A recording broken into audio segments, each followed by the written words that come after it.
ನಮಸ್ತೆ ಎಲ್ರಿಗೂ, ನಾನು ಶೋಭಾ. ಬೆಳಗಿನ ಬ್ರೇಕ್ಫಾಸ್ಟ್ಗೆ ಚಿತ್ರಾನ್ನ ಅಂದರೆ ಸಾಕು, ಬೇಜಾರು ಮಾಡ್ಕೊಳ್ಳೋರಿಗೆ ನೀವು ಈ ರೀತಿ ಚಿತ್ರಾನ್ನ ಮಾಡಿಕೊಡಿ, ತುಂಬ ಇಷ್ಟಪಟ್ಟು ತಿಂತಾರೆ. ಇದನ್ನು ರೆಡಿ ಮಾಡ್ಕೊಳ್ಳೋದಕ್ಕೆ ಜಾಸ್ತಿ ಸಮಯ ಕೂಡ ಬೇಡ, ತುಂಬ ಇನ್ಸ್ಟೆಂಟಾಗಿ ಮಾಡ್ಕೋಬೋದು. ಟ್ರೈ ಮಾಡಿ. ಇವಾಗ ಇದನ್ನು ಮಾಡ್ಕೊಳ್ಳೋದಕ್ಕೆ ಸ್ವಲ್ಪ ಜೀರಿಗೆ ಮತ್ತು ಸಾಸಿವೆನ ಡ್ರೈ ರೋಸ್ಟ್ ಮಾಡ್ಕೊಳ್ಳೋಣ. ಗ್ಯಾಸ್ ಆನ್ ಮಾಡಿ ಒಂದು ಪಾತ್ರೆನ ಬಿಸಿ ಇಟ್ಟು 1 ಸ್ಪೂನ್ ಆಗುವಷ್ಟು ಸಾಸಿವೆನ ಹಾಕ್ಕೊಂಡಿದ್ದೀನಿ. ಹಾಗೆ ಅದೇ ಸ್ಪೂನಲ್ಲಿ ಅರ್ಧ ಸ್ಪೂನ್ ಆಗುವಷ್ಟು ಜೀರಿಗೆನ ಹಾಕ್ಕೊಂಡು ಒಂದು 10ರಿಂದ 12 ಕಾಳು ಮೆಂತ್ಯ ಕಾಳುಗಳನ್ನ ಹಾಕ್ಕೊಂಡಿದ್ದೀನಿ. ನೋಡಿ, ಈ 3 ಪದಾರ್ಥನೂ ಕಡಿಮೆ ಹುರಿನಲ್ಲಿ ನೋಡಿ ಜಸ್ಟ್ ಈ ರೀತಿ ಚೆನ್ನಾಗಿ ಮಿಕ್ಸ್ ಮಾಡ್ಕೋತಾ ಡ್ರೈ ರೋಸ್ಟ್ ಮಾಡ್ಕೋಬೇಕು. ಸ್ವಲ್ಪ ಚಿಟಪಟ ಅಂತ ಇದ್ದಾಗೆ ಗ್ಯಾಸ್ ಆಫ್ ಮಾಡಿಕೊಂಡ್ರೆ ಆಯಿತು. ಇವಾಗ ನೋಡಿ ಇಷ್ಟೇ ಇದು. ಇವಾಗ ಗ್ಯಾಸ್ ಆಫ್ ಮಾಡಿಕೊಂಡು ಒಂದು ಪಾತ್ರೆಗೆ ಎತ್ತಿಟ್ಕೊಳ್ಳೋಣ. ಇವಾಗ ಈ ಕಾಯಿ ಸಾಸಿವೆ ಚಿತ್ರಾನ್ನ ಮಾಡ್ಕೊಳ್ಳೋದಕ್ಕೆ ಚಿಕ್ಕದಾಗಿ ಒಂದು ಮಸಾಲೆ ಗ್ರೈಂಡ್ ಮಾಡ್ಕೊಳ್ಳೋಣ.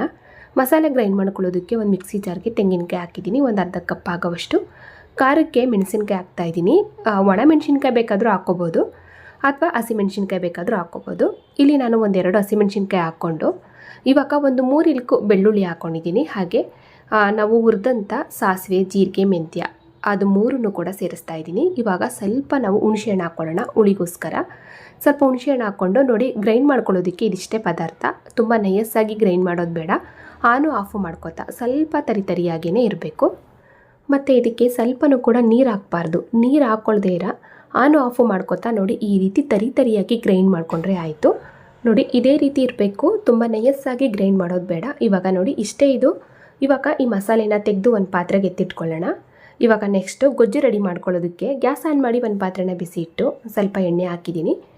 ಎಣ್ಣೆ ಚೆನ್ನಾಗಿ ಬಿಸಿ ಆಗಬೇಕಾದ್ರೆ ಸ್ವಲ್ಪ ಸಾಸಿವೆ ಹಾಕೋಣ. ಸಾಸಿವೆ ಚೆನ್ನಾಗಿ ಸಿಡಿಬೇಕಾದ್ರೆ ಸ್ವಲ್ಪ ಕಡಲೆ ಬೀಜ ಹಾಕ್ತಾಯಿದ್ದೀನಿ. ಹಾಗೆ 1 ಸ್ಪೂನ್ ಆಗುವಷ್ಟು ಕಡಲೆಬೇಳೆನೂ ಕೂಡ ಹಾಕ್ಕೊಂಡು ಒಂದು ಅರ್ಧ ಸ್ಪೂನ್ ಆಗುವಷ್ಟು ಉದ್ದಿನ ಬೇಳೆನೂ ಕೂಡ ಹಾಕ್ತಾಯಿದ್ದೀನಿ. ಇವಾಗ ನಾವು ಹುರಿನ ಕಡಿಮೆ ಮಾಡಿಕೊಂಡು ಸ್ವಲ್ಪ ಕ್ರಿಸ್ಪಿ ಆಗೋ ತನಕ ಚೆನ್ನಾಗಿ ಮಿಕ್ಸ್ ಮಾಡ್ಕೋತಾ ಫ್ರೈ ಮಾಡಿಕೊಂಡು ಇದನ್ನು ನಾವು ಸಪ್ರೇಟಾಗಾದರೂ ಎತ್ತಿಟ್ಕೊಂಡು ಅನ್ನ ಮಿಕ್ಸ್ ಮಾಡಬೇಕಾದ್ರೆ ಕೊನೆಯಲ್ಲಿ ಕಡಲೆ ಬೀಜ ಹಾಕಿ ಮಿಕ್ಸ್ ಮಾಡ್ಕೋಬೋದು ಅಥವಾ ಹಂಗೆ ಕೂಡ ಮಾಡ್ಕೋಬೋದು. ಇಲ್ಲಿ ನಾನೇನು ಸಪ್ರೇಟಾಗಿ ಎತ್ತಿಟ್ಕೋತಾ ಇಲ್ಲ. ಇವಾಗ ನೋಡಿ ಈ ರೀತಿ ಚೆನ್ನಾಗಿ ಕ್ರಿಸ್ಪಿ ಆಗೋ ತನಕ ಫ್ರೈ ಮಾಡಿಕೊಂಡು 1-2 ತುಂಡು ಒಣಗಿದ ಮೆಣಸಿನ್ಕಾಯಿ ಹಾಕ್ಕೊಂಡಿದ್ದೀನಿ. ಹಾಗೆ 1-2 ಚಿಟಕಿ ಇಂಗು ಕೂಡ ಹಾಕಿದ್ದೀನಿ. ಸ್ವಲ್ಪ ಹಸಿ ಕರಿಬೇವಿನ ಎಲೆಗಳನ್ನ ಹಾಕ್ಕೊಂಡು ಜಸ್ಟ್ ಈ ರೀತಿ ಚೆನ್ನಾಗಿ ಮಿಕ್ಸ್ ಮಾಡಿಕೊಂಡ್ರೆ ಸಾಕು. ನೋಡಿ ಈ ರೀತಿ ಚೆನ್ನಾಗಿ ಮಿಕ್ಸ್ ಮಾಡಿಕೊಂಡು ಇವಾಗ ಇದಕ್ಕೆ ನಾನು 1-2 ಚಿಟಕಿ ಹಾಕುವಷ್ಟು ಅಡುಗೆ ಅರಿಶಿನ ಪುಡಿನ ಹಾಕ್ತಾಯಿದ್ದೀನಿ. 1-2 ಚಿಟಕಿ ಅಡುಗೆ ಅರಿಶಿನ ಪುಡಿ ಹಾಕ್ಕೊಂಡು ಇವಾಗ ನಾವು ಗ್ರೈಂಡ್ ಮಾಡಿದಂಥ ಈ ತೆಂಗಿನಕಾಯಿ ಮತ್ತು ಸಾಸಿವೆ ಮಸಾಲೆನ ಹಾಕೋಣ. ಎಲ್ಲನೂ ಕೂಡ ಸೇರಿಸಿ ನೋಡಿ ಚೆನ್ನಾಗಿ ಮಿಕ್ಸ್ ಮಾಡಿಕೊಂಡ್ರೆ ಸಾಕು. ತುಂಬ ಹೊತ್ತೇನು ಫ್ರೈ ಮಾಡೋದು ಬೇಡ, ಕಡಿಮೆ ಹುರಿನಲ್ಲಿ ಜಸ್ಟ್ ಈ ರೀತಿ ಚೆನ್ನಾಗಿ ಮಿಕ್ಸ್ ಮಾಡಿಕೊಂಡು ಫೈನಲಿ ಉಪ್ಪು ಹಾಕೋಣ. ರುಚಿಗೆ ನೋಡಿಕೊಂಡು ಉಪ್ಪನ್ನು ಸೇರಿಸ್ಕೊಳ್ಳಿ, ಯಾಕೆಂದರೆ ನಾವು ರೆಡಿ ಮಾಡಿ ಇಟ್ಕೊಂಡಂಥ ಅನ್ನಕ್ಕೂ ಕೂಡ ಉಪ್ಪು ಹಾಕಿ ಮಾಡ್ಕೊಂಡಿರ್ತೀವಿ. ಇವಾಗ ಈ ಗೊಜ್ಜಿಗೆ ಎಷ್ಟು ಉಪ್ಪು ಬೇಕೋ ಅಷ್ಟು ಉಪ್ಪು ಮಾತ್ರ ಹಾಕಿ ಚೆನ್ನಾಗಿ ಮಿಕ್ಸ್ ಮಾಡಿಕೊಂಡು ಗ್ಯಾಸ್ ಆಫ್ ಮಾಡ್ಕೊಳ್ಳೋಣ. ನೋಡಿ ಇಷ್ಟೇ ಇದು ಕಾಯಿ ಸಾಸಿವೆ ಚಿತ್ರಾನ್ನದ ಗೊಜ್ಜು ರೆಡಿ ಆಯಿತು. ಇದನ್ನು ಎಷ್ಟು ದಿನ ಬೇಕಾದರೂ ನಾವು ಸ್ಟೋರ್ ಮಾಡಿ ಇಟ್ಕೋಬೋದು. ಯಾವಾಗ ಬೇಕಾವಾಗ ಅನ್ನ ಹಾಕಿ ನಾವು ಮಿಕ್ಸ್ ಮಾಡ್ಕೋಬೋದು ಮತ್ತು ತುಂಬ ರುಚಿಯಾಗಿರುತ್ತೆ. ಟೇಸ್ಟಲ್ಲಿ ಮಾತ್ರ ಸಖತ್ತಾಗಿರುತ್ತೆ. ಇವಾಗ ನೋಡಿ ಇಷ್ಟೇ ಇದು ಕಾಯಿ ಸಾಸಿವೆ ಚಿತ್ರಾನ್ನದ ಗೊಜ್ಜು ರೆಡಿ ಆಯಿತು. ಅನ್ನ ಹಾಕಿ ಮಿಕ್ಸ್ ಮಾಡ್ಕೊಳ್ಳೋಣ. ಇವಾಗ ಮೊದಲೇ ನಾನು ಸ್ವಲ್ಪ ಉದ್ದುದ್ರಾಗಿ ಉಪ್ಪು ಹಾಕಿ ರೆಡಿ ಮಾಡಿ ಇಟ್ಕೊಂಡಂಥ ಅನ್ನ ಹಾಕಿ ಮಿಕ್ಸ್ ಮಾಡ್ಕೊತಾ ಇದ್ದೀನಿ. ಮತ್ತು ಕೊನೆಯದಾಗಿ ಸ್ವಲ್ಪ ಕೊತ್ತಂಬರಿ ಸೊಪ್ಪನ್ನು ಕೂಡ ಹಾಕಿದ್ದೀನಿ. ನೋಡಿ ಇಷ್ಟೇ ಇದು. ಚೆನ್ನಾಗಿ ಮಿಕ್ಸ್ ಮಾಡ್ಕೊತು ಅಂದರೆ ಸಖತ್ ರುಚಿಯಾಗಿ ಸಿಂಪಲ್ಲಾಗಿ ಒಂದು ಸೂಪರ್ ಬ್ರೇಕ್ಫಾಸ್ಟು ರೆಡಿಯಾಗಿ ಹೋಗುತ್ತೆ.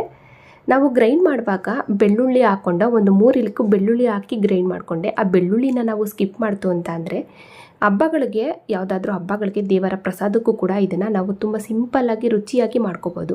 ಈರುಳ್ಳಿ ಬೆಳ್ಳುಳ್ಳಿ ಯಾವುದನ್ನು ಕೂಡ ಉಪಯೋಗಿಸ್ದೆ ತುಂಬ ಸಿಂಪಲ್ಲಾಗಿ ಪ್ರಸಾದಕ್ಕೂ ಮಾಡ್ಕೋಬೋದು. ಹಾಗೆ ಬ್ರೇಕ್ಫಾಸ್ಟ್ಗೂ ಕೂಡ ಇದನ್ನು ಮಾಡ್ಕೋಬೋದು. ಖಂಡಿತ ಟ್ರೈ ಮಾಡಿ. ಇವಾಗ ನೋಡಿ ಇಷ್ಟೇ ಇದು ಫೈನಲಿ ರೆಡಿ ಆಯಿತು ಕಾಯಿ ಸಾಸಿವೆ ಚಿತ್ರಾನ್ನ. ಬ್ರೇಕ್ಫಾಸ್ಟ್ಗೂ ಕೂಡ ಚೆನ್ನಾಗಿರುತ್ತೆ, ಹಾಗೆ ಪ್ರಸಾದಕ್ಕೂ ಕೂಡ ಇದನ್ನು ರೆಡಿ ಮಾಡ್ಕೋಬೋದು. ಟ್ರೈ ಮಾಡಿ. ನೋಡಿದ್ರಲ್ಲ ಫ್ರೆಂಡ್ಸ್, ಇವತ್ತಿನ ಈ ಸಿಂಪಲ್ ಆದ ಮತ್ತು ಸೂಪರ್ ಆದ ಒಂದು ಲಂಚ್ ಬಾಕ್ಸ್ ಅಥವಾ ಬ್ರೇಕ್ಫಾಸ್ಟ್ ರೆಸಿಪಿ ನಿಮಗೆಲ್ರಿಗೂ ಇಷ್ಟ ಆಯಿತು ಅನ್ಕೋತೀನಿ. ಇಷ್ಟ ಆದರೆ ಲೈಕ್ ಮಾಡಿ, ಶೇರ್ ಮಾಡಿ. ಹಾಗೆ ಇದೇ ರೀತಿ ಇನ್ನಷ್ಟು ಈಜಿ ರೆಸಿಪಿಗಳಿಗಾಗಿ ನೋಡಿ ತಿಳಿ ಮಾಡಿ ಕಲಿ ಚಾನಲ್ನ ಸಬ್ಸ್ಕ್ರೈಬ್ ಮಾಡ್ಕೊಳ್ಳಿ. ಹಾಗೆ ಬೆಲ್ ಬಟನ್ ಕೂಡ ಕ್ಲಿಕ್ ಮಾಡಿ.